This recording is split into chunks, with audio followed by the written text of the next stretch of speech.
Good morning, Bill. How are you? Hi, good. How you doing? Sorry, running a few minutes late this morning. Oh, it's okay, Bill. No problem at all. Tough night Saturday night. I was interested to what your special teams captain, Matthew Slater, said after the game, saying that loss could potentially be a good wake up call for the team. Do you share his sentiments? Well, I think we learn from every game. Hopefully, we can learn from the wins, learn from the losses, learn from each game, and improve. And so we certainly need to do that. That wasn't good enough to win Saturday night.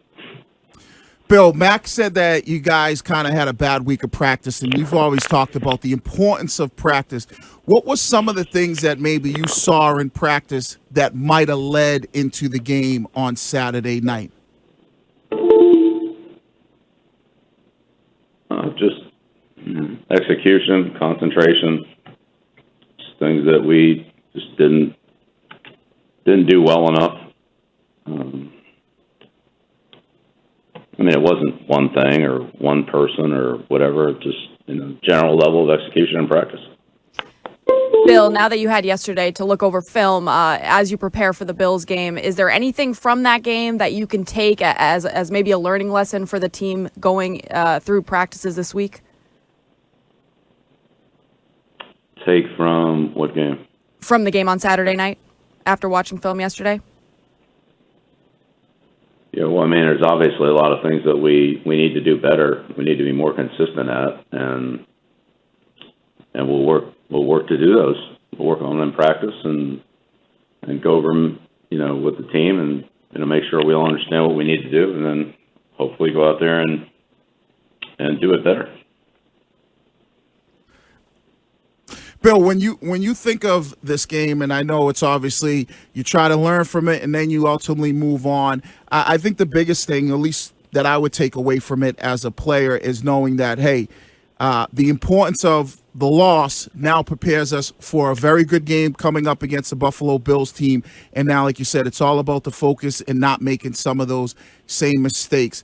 The message, that message has been told to those players in your locker room. What are some of the things that, knowing the Buffalo Bills, that you guys have to make sure that you really stay focused on against them coming up Sunday?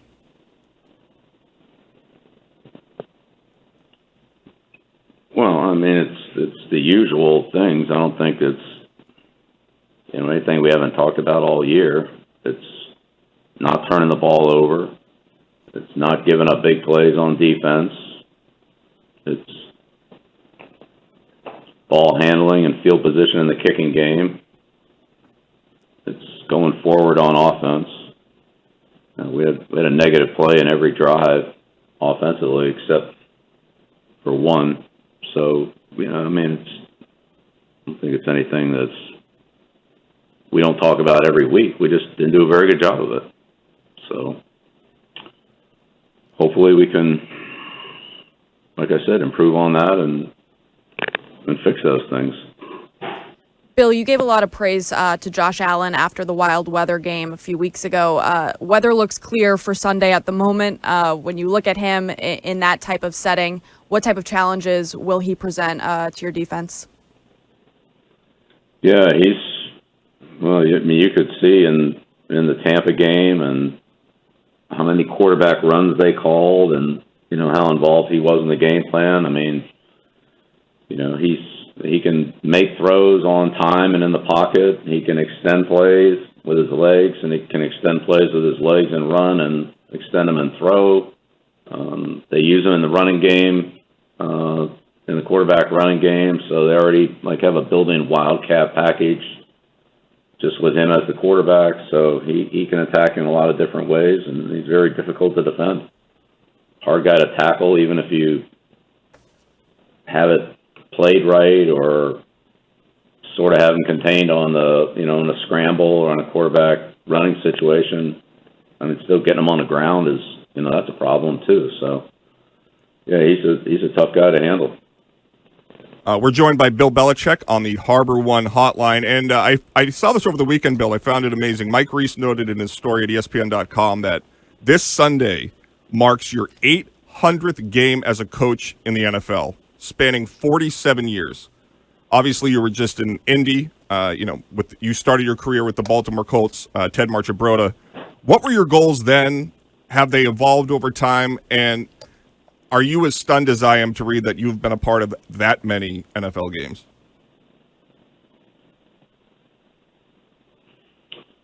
Yeah, it's a little. Yeah, when you think about it in that perspective, it's a lot. I think my goal in 1975 was not a whole lot different than it is this year. It was to do whatever I could to help the team in whatever role I was asked to do it in. And Coach Marchibroda gave me an opportunity, and I had responsibilities in certain areas when we started, and then over the course of the year, some of those responsibilities changed. A lot of them didn't, but I tried to do the best I could to help the team, whatever I was asked to do. And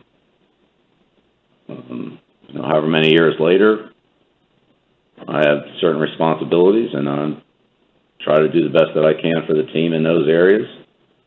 Count on a lot of other people to help and do the best that they can in the jobs and the responsibilities that they have, and then ultimately as a team put it all together and try to outperform our opponents,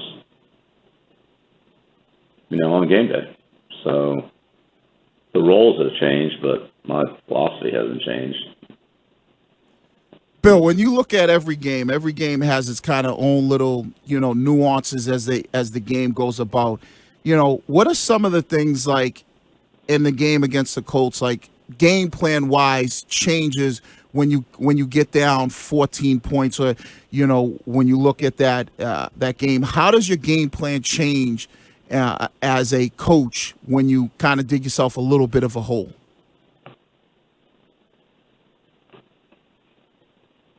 Well, I don't think it changes too much until you get to the point in the game where you just don't have enough possessions left to overcome the deficit, or you're right on that line where you're right on the edge of you might not have enough possessions left to overcome the deficit. So that's where things really change the most. But being down 14-0, that I think at that point you just realize that defensively, especially in a game like that, a lot of your third down and passing game calls and all that would be minimized, until the score of the game shifted. And so you just, spend more time, I would say, talking about,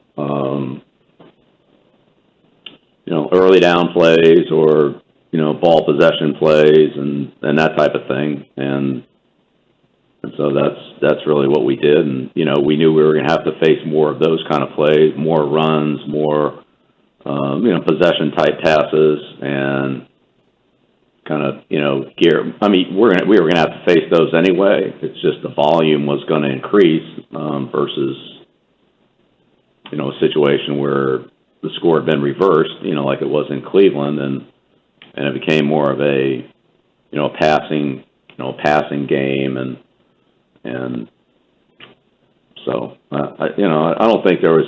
It wasn't like that we saw a lot of things we weren't prepared for defensively, but the volume and the way the game played out was not balanced. It was obviously more running and ball possession type plays, and again that can go the other way when the score changed. Offensively, we tried to continue to stay out of long yardage and make positive plays and not turn the ball over, and we just weren't able to consistently do that, and that hurt us. We moved the ball, but it hurt us in the red area. The negative plays hurt us in the red area, creating longer yardage situations on penalties, and that came up multiple times. So it's hard to score in the red area as it is, and then when you go backwards with pre-snap penalties and things like that, then it just so those are the kind of things we really talked about during the game. Again, defensively, they mixed it up a little bit like they usually do. Nothing that was, again, I would say that we hadn't seen before, but we didn't do a good enough job of handling it, and we didn't do a good enough job of consistently staying out of long yardage situations, which they're hard to convert against anybody, but certainly hard against the Colts. Well, I know it's hard to find the positives when you lose a tough game like that, but how'd you feel your team was able to fight back, put yourself in a position where you're able to get the game back within one score? I mean, can you take anything away from that? Yeah, but that's what.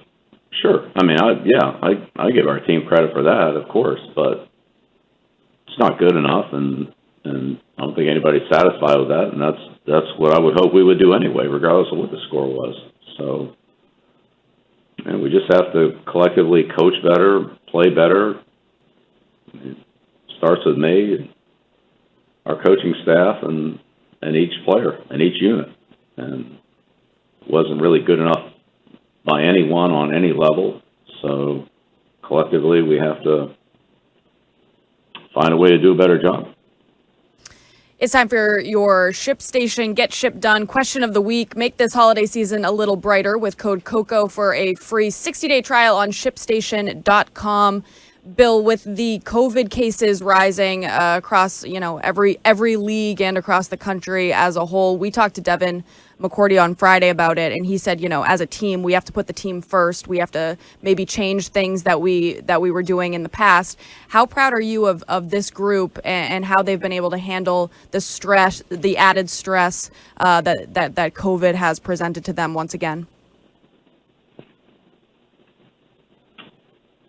Well, I think that the team has done a good job of,